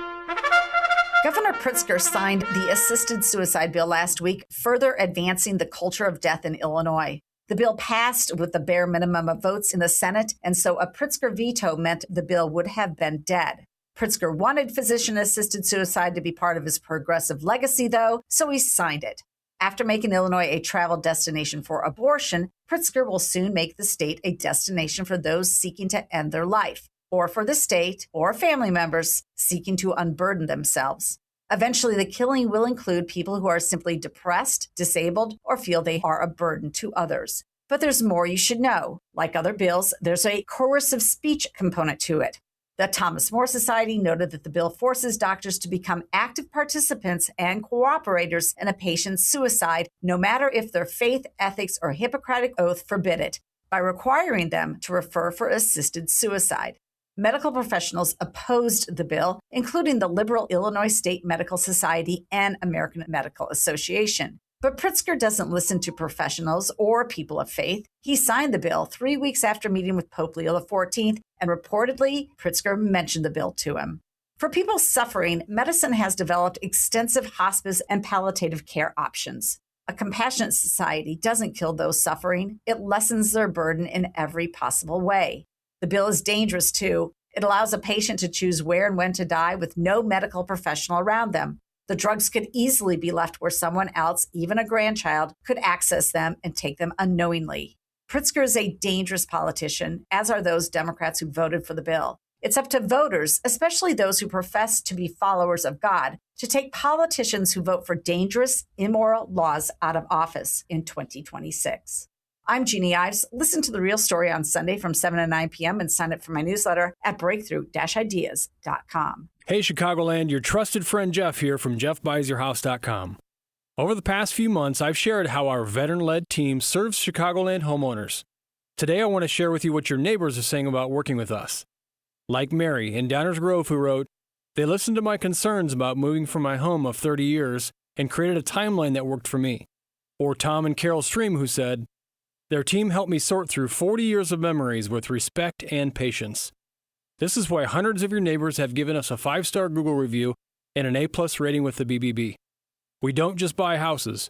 We help people through life's transitions with understanding and care. No repairs needed, no cleanout required, and always on your timeline. Ready to work with the home buying team your neighbors trust? Sell your house to the trusted source by calling us at 630-895-9530. That's 630-895-9530 or jeffbuysyourhouse.com. You need a construction company, but who? Call Crosscom. A construction company you can trust that shares your Christian and conservative values. For decades, Crosscom has been doing work in Chicagoland, Northwest Indiana, and Wisconsin. Roofs, siding, windows, doors, gutters, basically everything for your home or business, even solar. Quality work and professional services that make you feel great about your decision to work with Crosscom. Call Crosscom. 630-871-5500. Give them a chance to earn your business. If your repairs are due to storm, fire, or flood damage, you need to call Crosscom. They're licensed public adjusters. They work for you, not the insurance company. Crosscom will work to get you the money you deserve, the maximum payout. They know the insurance companies and how to deal with them. They win for you. Call Crosscom. Crosscom Construction and Public Adjusters. This is Dan Lights with Crosscom. You can trust us with your home or business for high-quality work and fair prices. It's the only way we do business. 630-871-5500. CrosscomPublicAdjusters.com. We now return to The Real Story. Here's your host, Jeannie Ives. Well, you know what time it is. Time for the Watchdogs. All right. Okay. Welcome back. This is The Real Story with Jeannie Ives. The phone number here, 312-642-5600. We're going to talk with John first. John Kraft, one of the Edgar County Watchdogs. Welcome to the program. Thanks for joining me tonight. Thanks for having us, Jeannie. You bet. So what do you got today? Well, we can start with the Vermilion County Veterans Assistance Commission. Oh, why not? Why not? Those Veterans Assistance Commissions, you're telling me they're not following the law. Is that what you're going to tell me? We might as well throw Tazewell County's VAC in with them. Yeah, and it's simple, and it's simple things that, we tried telling them during the meeting and tried to tell them at the last meeting, and then I tried to get in contact with somebody after this meeting, one of the board members that called me up so we can discuss it. Nobody wanted to hear it. Then I write the article, and all of a sudden I'm the dirty bird.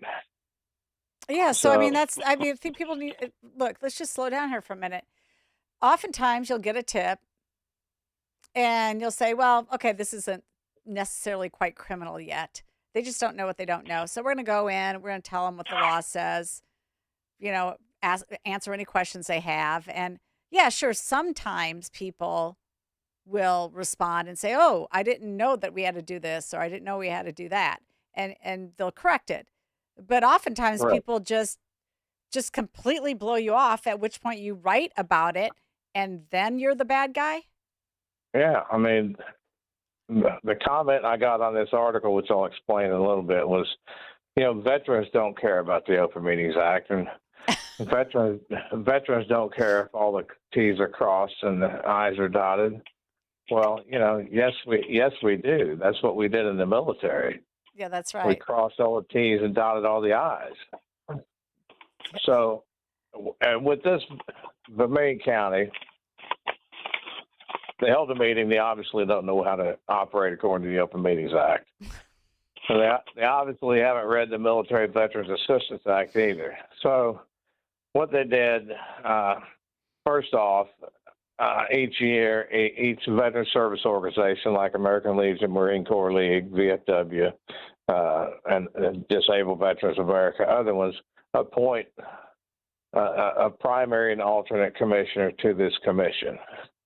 Well, we find out in the meeting that one of the appointees isn't even a veteran.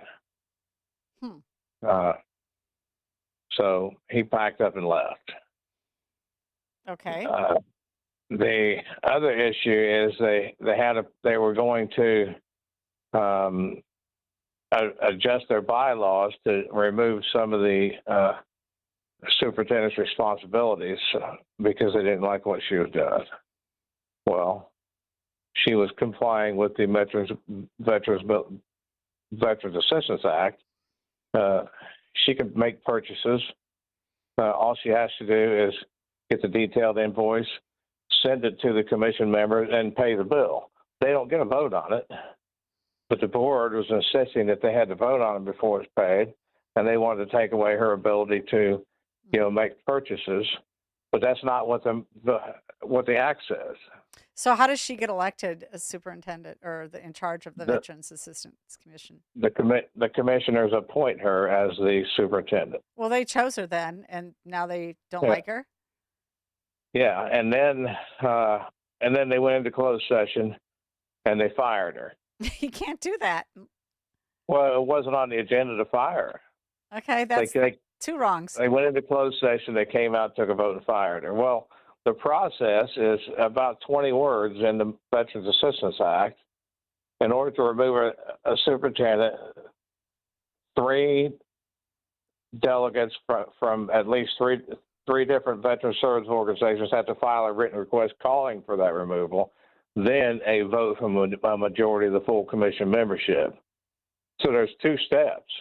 Well, plus the Open Meetings Act, it's got to be on the agenda for action. And they just did it. Now they opened themselves up for a lawsuit from the superintendent that was illegally fired. Are these paid positions? Yeah, no, not the commissioners. And they're veterans, and generally old veterans that are put there by their American Legions or their VFWs or Marine Corps Leagues. And nobody tells them what they need to do. They just, hey, you're a member of that commission, go to their meeting. Okay, and how much of a budget do they control typically? I'm not sure on this one, but I know they got a couple $100,000 in the bank. Oh, that's something to be concerned about. And it's a small county. Yeah, that's a small county. It's fairly small. Right. I mean, that's coming from the taxpayers. These guys need to comply with the law. It's not that hard. Nothing there's that complicated that you explained. I know. And then Tazewell County puts in their bylaws that if the weather's bad, they can have less than a majority and less than a quorum in a meeting. Hey, now I know people in Tazewell. I know people. Oh man, I might have to talk to them. Yeah, they say, well, if there's less than if it's bad weather and everybody can't make it, if we just have a couple people show up, we can still vote. No, that's not true. Got to have a quorum. Yeah, and then they elect their chairmen for 2-year terms when the appointment only lasts 1 year. They have a contract for the superintendent, which is an at-will employee, and they say it takes a 2/3 vote a 2/3 secret vote to fire the commissioner. Well, or the superintendent. Well, no, every vote has to be open. It only takes a majority, not 2/3. And these people they're just making up their own rules when the law's already been written about it. Making up their own rules. That's it. Oh, it's unreal. That's And then we got crazy. a Christmas break. Then we got a Christmas present. Oh, yeah. Tell me about your Christmas present. The appellate court gave us a unanimous 17-page ruling against our local school district. You beat your school district? Wait, you beat your school district, the administration, the superintendent, their high-priced lawyers, their buddies on the circuit court. You beat them all at the appellate court. Is that what you're saying? Yes, unanimously. Congratulations. Unanimously. They tried to withhold a grand jury subpoena. We sued them. They gave us a heavily redacted subpoena. The local judge made them redact some more of it, but let them keep the names and some other items redacted, and ordered them to produce more of the subpoena. And then our local judge says that they prevailed in the lawsuit, so we don't get our attorney fees. Well, we didn't like any of that, so we appealed it. The appellate court reversed everything. That's good for you. They said they have to give us all the names, they have to redact all the other information, and they have to pay our reasonable attorney fees. And we prevailed, not them. That's so great. I just love it. How long did that take, by the way? A little over 2 years. 2 years. You guys are relentless. Relentless, but it's so important. Little Paris School District 95 thought that they could beat the Watchdogs, and they were 100% wrong on the law, on what FOIA requires them to produce. 100% wrong, unanimously reversed. I'm so proud of you guys. 2 years. 2 years, and that school district is going to pay your lawyer fees, which are going to be how much? I don't have a clue. Somewhere probably between 30 and 50,000, somewhere around. Then they got to pay their own attorney fees too. So yeah, their own attorney fees for this stupid ass case, and your attorney fees, $30,000 to $50,000. Taxpayers, are you paying attention? Paying attention? Probably not. Those school board members should all be removed. They should all be removed. Well, they're all new. They're all new. I think almost all of them are new now. Oh, they're new now. And they got a new superintendent. Okay, well maybe he's a little smarter. This was when the grand jury was investigating a previous superintendent, and they have, $3, $4, $5 million of misspent grant funds. So it just makes me sick. And people think people, if your school district thinks they need to raise your taxes, don't believe them, because this type of stuff is going on everywhere. Everywhere. Yep. All right. Okay, we're going to take a break. John, good news for the Watchdogs. Nice win in the appellate court. Really appreciate it. We're going to take a short break. Did my producer hear that? Short break. And we'll be right back to hear from Kirk Allen. Feliz Navidad. Feliz Navidad. Feliz Navidad. Prospero año y felicidad. When it comes to industrial coating and finishing, cutting corners isn't an option. That's why leading manufacturers across the Midwest trust D&D Industrial Coatings in Racine, Wisconsin. From powder coating and liquid painting to blasting and custom finishing, D&D Industrial delivers top-tier protection and performance, fast, precise, and built to last. With over 40 years of experience, ISO-certified processes, and state-of-the-art lines, D&D handles everything from OEMs and petrochemical to agriculture, marine, construction, medical, and government specs. Family-owned, nationally trusted. Whether it's a short run or high volume, your parts are in expert hands, finished on time and finished right. Visit them today, ddindustrial.net. Again, that's ddindustrial.net. Or call them at 262-637-0686 to get your custom quote today. Again, that's 262-637-0686. D&D Industrial Coatings, engineered to protect, finished to impress.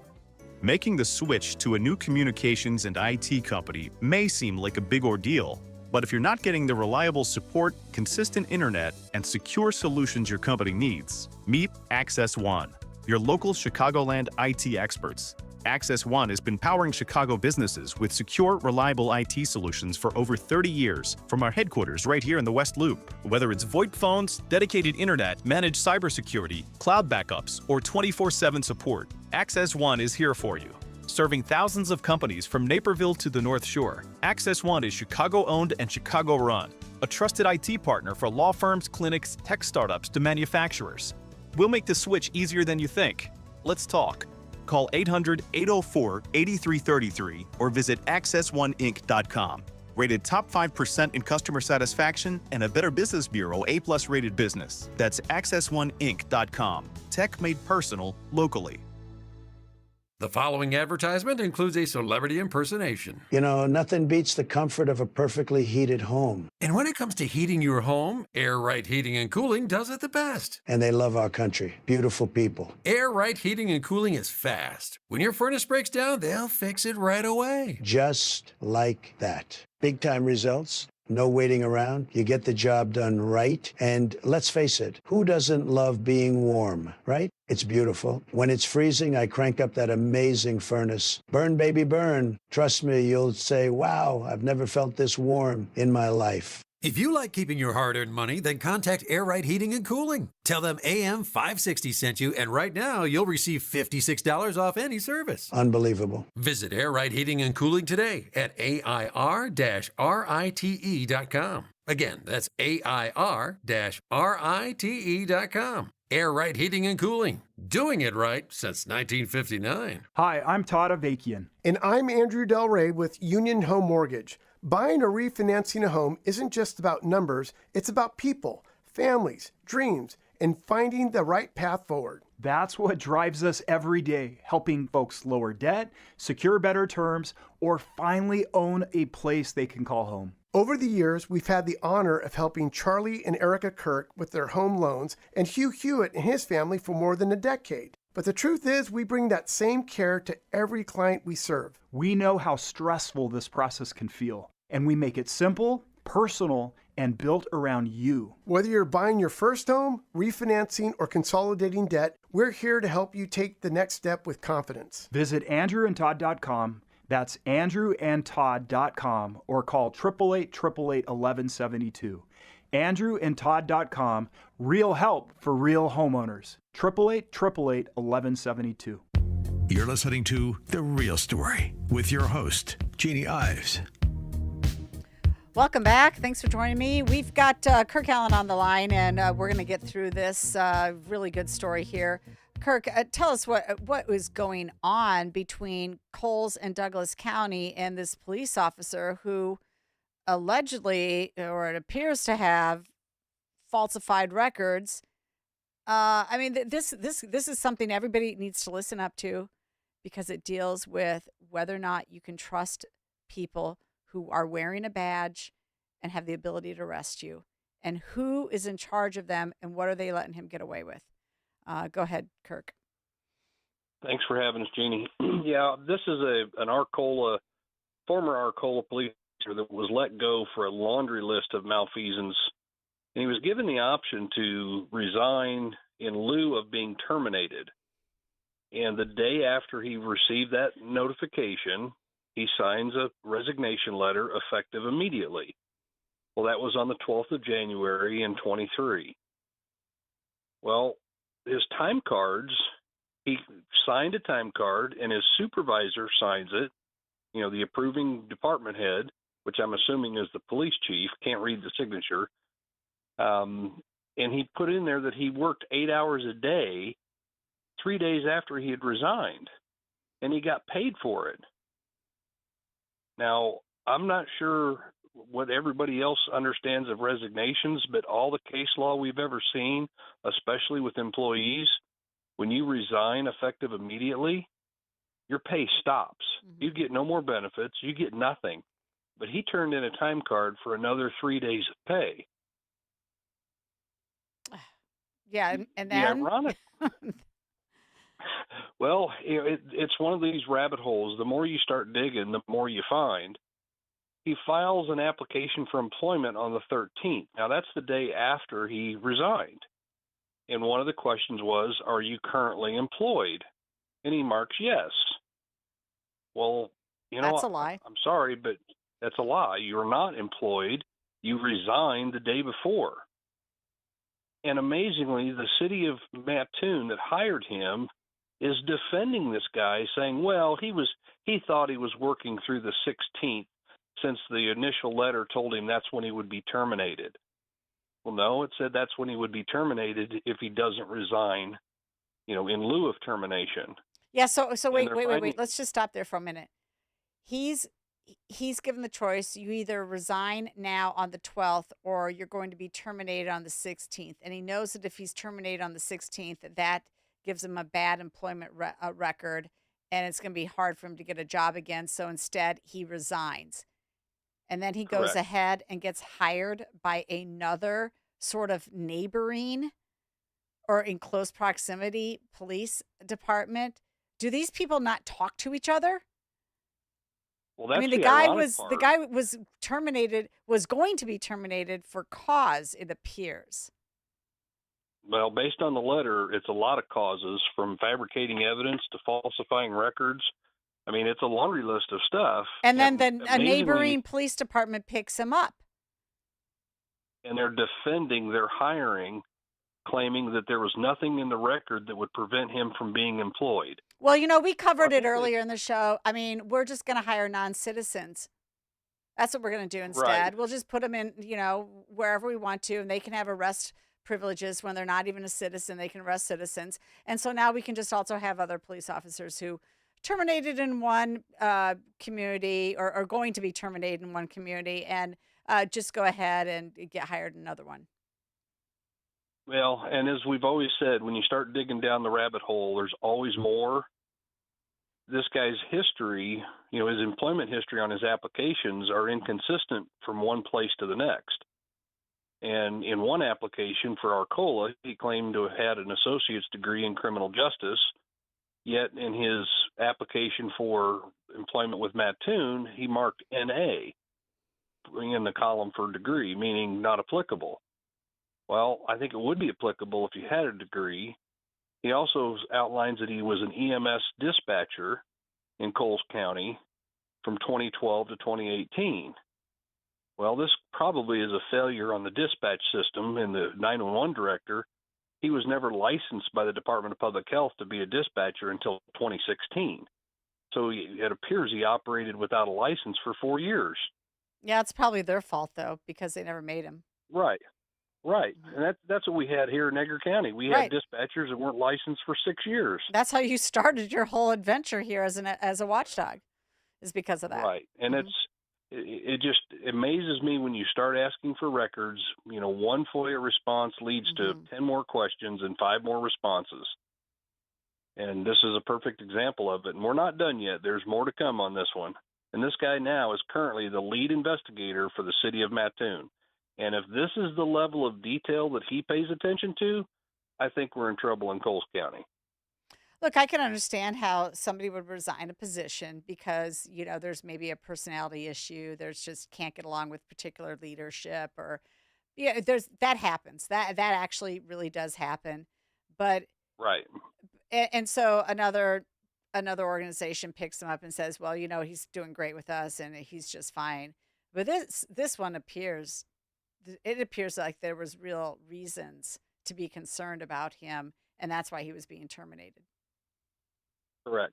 And then on top of it, to be lying about your employment status and then taking 3 extra days pay on a time card when you weren't employed and you weren't working, that's a problem. And then he marked where it asked the question, reason for leaving. He marked seeking career advancements. Well, no, the reason you left was you were going to get terminated. Yeah, no, Well, okay, there's career massaging the advancement. truth on a resume, but this goes way past that. That was a career advancement. It was going to tank, and now it advanced. Right, John? Funny, not funny. Oh my gosh. Yeah, it's not funny when you're talking the very people that are supposed to be enforcing our laws. No. Well, next week on December 28th, we are we are recording the show, and we've got your, of course, like most other shows are doing, your top 10s of a lot of things. And what we do with Edgar County Watchdogs, you're going to want to listen in on 1228, either listen to the podcast or listen live, because it will be being played. We go through the top corruption stories in the state of Illinois this year. And these are their stories, the Watchdog stories, because, of course, I think probably the top corruption story is the fact that Mike Madigan's in jail. That's the top one right there.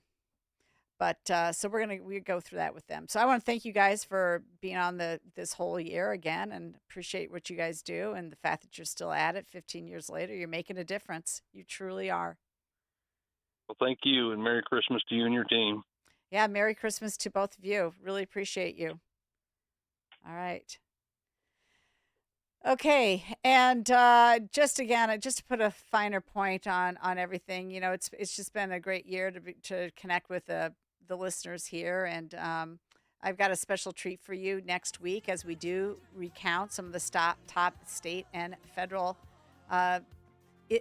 things that have gone on, events that have occurred, and one other thing that I'm going to do, and as a little teaser, is we're going to talk about the most underreported stories of 2025, things that may become more important as 2026 rolls in. That's all I have. Merry Christmas to all of you, and to all a good night.